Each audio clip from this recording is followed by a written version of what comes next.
Live to Monza for more of the Grand Prix of Italy. Stay with us. Welcome back live. A red flag has stopped the Italian Grand Prix, and here's a look at what happened. At the center of your picture, the white car of Max Papis gets it sideways. Well, it looked like he hit the back wheel of the car in front, spun him round, and he actually came out of the Ascari curve backwards, which is pretty nasty, and of course several of them did afterwards. Remember, they're on pretty cold tyres. They've only done one lap. They've come around a long, fast bit of circuit, and of course anything can happen. Plus, there was a lot of dust there from the previous incident on the warming up lap. So anything that if they went slightly offline, they were going to have a major problem keeping it under control. If you are joining us, David Coulthard started from pole position, threw the car off the racetrack at the Ascari chicane on the warm-up lap. And that spread gravel everywhere, but I don't think gravel contributed to this. Papis, I think, just locked him up and spun, followed by Andrea Montermini, who hit Papis, then backed it into the wall.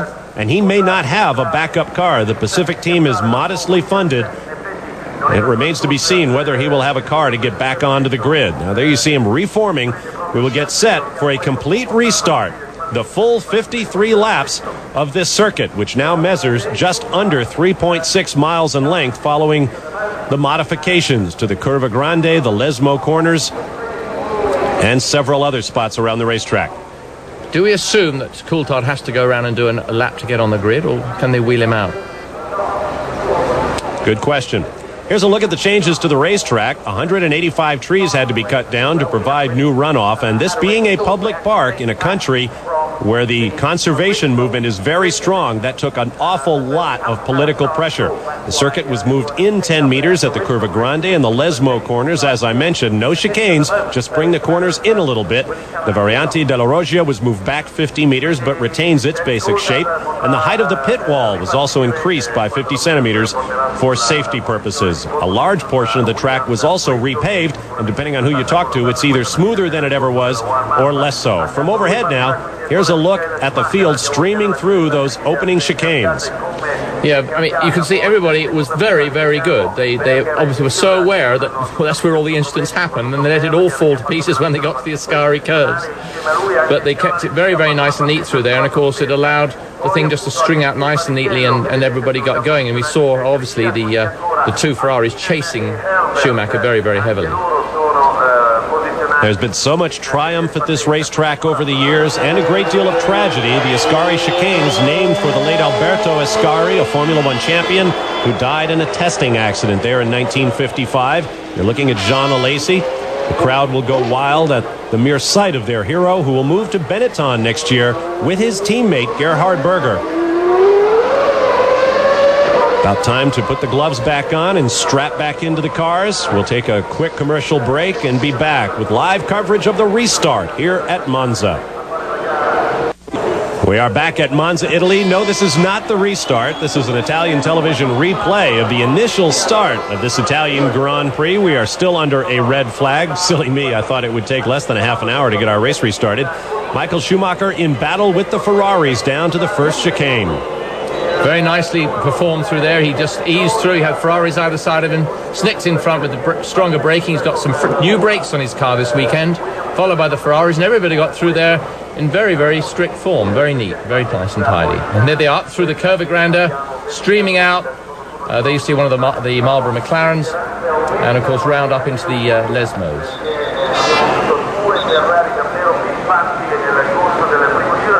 David Coulthard took his car off the racetrack on the warm-up lap, did not start from his pole position for this first attempted start of the race. But he has made his way around and will take pole position for the restart. Michael Schumacher loses a great getaway. You see Alesi and Berger following. The Ferraris using new engines that rev, we are told, to 18,000 RPM.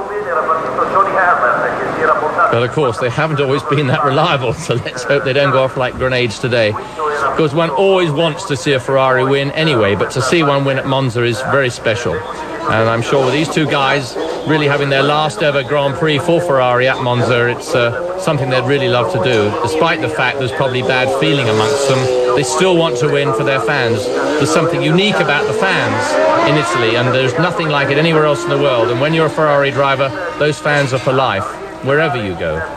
This is a replay of the incident that brought our race to a stop. There's Andrea Montermini in the Pacific. Remains to be seen if he's going to make the starting grid. There is Massimiliano Papis in the white car. The footwork on the left, on the right. Jules Bouillon climbing from the Sauber. There is Montermini in the Pacific pits talking to his crew. And here are the Ferrari wins at Monza over the years. They won twice in the 50s, 4 times in the 60s, 3 more times in the 70s, just once in the 80s. That was Gerhard Berger's surprise victory in 1988 when Ayrton Senna spun himself out of the race. And, of course, Ferrari has yet to win here at Monza in the 90s. Now, I suspect Montermini is shaking his head because he does not have a backup car and will not be a part of this race. And that is, really is a breaker for Pacific, because they really need to be out there trying to scratch up points wherever they go. I don't know how they survive from race to race. I really don't know. But I know they get a lot of support. Bernie Ecclestone helps a lot of the smaller teams to keep them there, to give them that encouragement.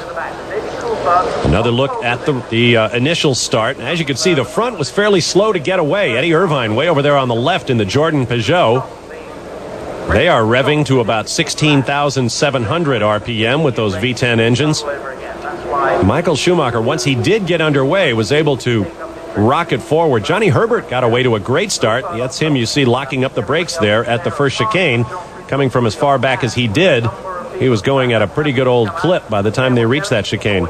By the way, in the morning warm-up before the race began, as you see the Pacific coming in with the back deranged, among the quick cars, all the usual heavy hitters. Jean Alesi quickest, David Coulthard second, Gerhard Berger third, followed by Schumacher and Hill. Damon Hill has been making confident noises all weekend, despite the fact that he's not been at the top of the timesheets at any point. Among those who did not do well in the morning warm-up, Johnny Herbert was 11th quick, Eddie Irvine 14th, and Jules Bouillon in the Sauber Ford 17th.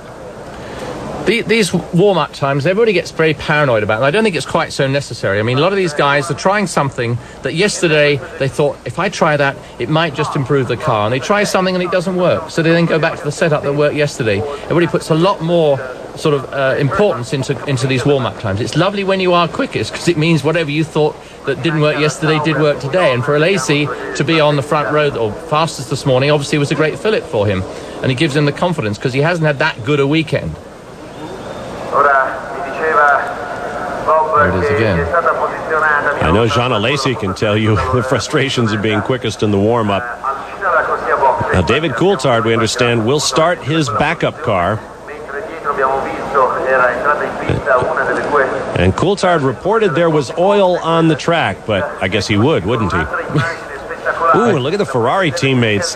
Very close at that first corner. They're going to be teammates next year, so they've got to keep nice to each other. There is Jean Alesi, who says he expects no problem whatsoever. Gerhard Berger, for his part, says he's delighted to be Alesi's teammate next year at Benetton. There you see Jules Bouillon, who had a new seat made this week so that he could actually see better over the steering wheel and the dashboard of the Sauber Ford. The diminutive Monsieur Bouillon. Well, I guess they used the Italian phone books. They're much thicker than the French, aren't they? So I suppose he's set up higher. Bouillon is in the spare Sauber. Massimiliano Papi is in the spare footwork. It's very interesting that Bouillon was testing the Williams. He's a Williams test driver, and he was testing it last week, and he did some very, very quick times. It is strange. When he gets out here, he really can't get anywhere near Frenzen. It's really amazing that that's the case. So people are really saying, well, how good is this bloke Frenzen? And I remember Frenzen from the days he drove with Schumacher in the Mercedes in the World Sports Car Series. And we know that obviously Schumacher's pretty good, and Frenzen was right with him. But of course he's been totally overwhelmed and overshadowed by Schumacher over the years. But maybe he's going to find his own way ahead now. Just to the left there, you see an empty parking space. That is Andrea Montermini's. So my guess is he might not restart this race, but that remains to be seen. We're going to take another quick timeout and return just moments from the 5-minute board as we get set to attempt to restart the Italian Grand Prix from Monza. Yes, okay. Whenever we finally get this race in, you can expect to see highlights of it tonight on RPM Tonight, the most comprehensive racing show on television. We'll also have the final IndyCar race of the season from Laguna Seca, Saturday night's NASCAR race from Richmond, Virginia, and of course today's event here at Monza with Kenny, the main man of motorsport. RPM Tonight at 8 p.m. only on ESPN2. There you see Jules Bouillon, one of several drivers who will start backup cars in this race.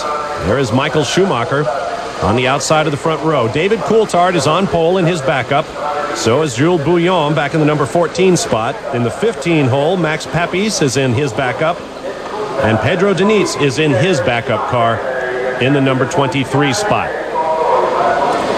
In case you're wondering, the exchange rate for Italian lira is 1,600 to the dollar, which means that Michael Schumacher's first Ferrari contract next year at 25 million US is worth 40 billion lira. That buys a lot of tokens for the telephone, doesn't it, in Italy?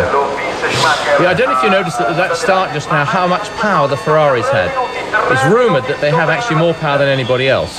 Nobody's sure about this, but you saw both those Ferraris actually steam alongside Schumacher at the start, and he didn't know quite which one to hit off first. And he decided it was probably better under this probationary period he's under, probably not to take anybody off at all. But they really steamed up on him. And I think next season with him in that Ferrari is going to be intriguing as to whether he has the development capabilities to actually make that car work better. Because I still think Berger is a very good test driver. He's very experienced, but no doubt time will tell. There is Rubens Barrichello. Depending on who you talk to, he will either be with the Jordan team or the Ferrari team next year. In fact, the rumor is Barrichello wants so badly to be the number 2 to Schumacher at Ferrari that he has offered to drive for no salary, choosing to make his income from his personal sponsors, and they are legion. But he has told Ferrari reportedly that he will drive for nothing to be in the Ferrari next year. But Barrichello apparently isn't at all happy about what Schumacher said, and that was that Barrichello doesn't know how to sort out a car. So he said, well, I've done pretty well with the car I'm in now, but that doesn't really bode very well for a relationship to start with, where it seems that Coulthard and Schumacher have a great rapport at this time. Schumacher also said Barrichello hasn't driven for a top team, which I'm sure came as news to Eddie Jordan. Yes, I'm sure Eddie had a few Irish expletives there. But, one's got to admit that Schumacher certainly has tremendous skills, and we've seen that at Spa last week and in other races this year. But he does need a very strong backup driver because he cannot do all the development work, and because it's an impossibility. Well, that's what I find interesting, all this talk about who can set up a car and who can't. I mean, when you get right down to it, most of the testing is done by test drivers anyway, and you have the telemetry in order to see what the car is doing. So as long as you have a guy who's a tiger in the car on race day, what do you care really if he can set the car up or not? Of course, it gets down to individual styles too. Although the computers tell you absolutely everything, I don't think they can't tell you what one driver wants out of it. One driver reads one thing into his driving and he says, oh, the car's doing a little oversteer, and another driver will say, well, it isn't, simply because he has a different sensitivity. And that's where you need to have the driver in there at the end of the day. We are now told that the entire row 11 of our grid will not start. Neither Andrea Montermini nor Roberto Moreno will be in the field for this 66th running of the Italian Grand Prix. Engines are now restarted. We anticipate the roll-off in just a moment. We'll take another timeout and return for hope that this means fewer commercial breaks during the actual racing, so you gotta love it. Stay with us. Back live as the field streams underneath the old banking at Monza that hosted so many great Formula One races and several visits by USAC Indy cars to this great circuit. You ride with Michael Schumacher. Don't pass the pole sitter, Michael. We went through that at Silverstone last year. David Coulthard has made it through the Ascari chicane, being given a reprieve when he went off at that point before the initial start of this race, but we had a red flag on lap 2 when several cars spun out at the same point. Coulthard reported there was oil on the track. Hopefully that has now been cleared as the field makes its way around, minus the 2 cars of Andrea Montermini and Roberto Moreno, and we will get set to restart. There to the right of your screen, you see some of the old banking. Last used back around 1960. Yes, it's 73 years since the first Italian Grand Prix was won by a Fiat. Did you realise that? And it must have been amazing. I never actually personally raced on the banking, but I heard that to stand up on that banking today, there's a piece in one of the magazines last week, and Brundle, when he stood up there, he said you could almost hear the cars coming. It made the hair on your neck stand up. There was nothing there but just the weeds growing out from between the joints. Amazing piece of writing. It's very interesting. Any of you who watched the movie Grand Prix, you have seen the Monza banking in action. They filmed it on that banking.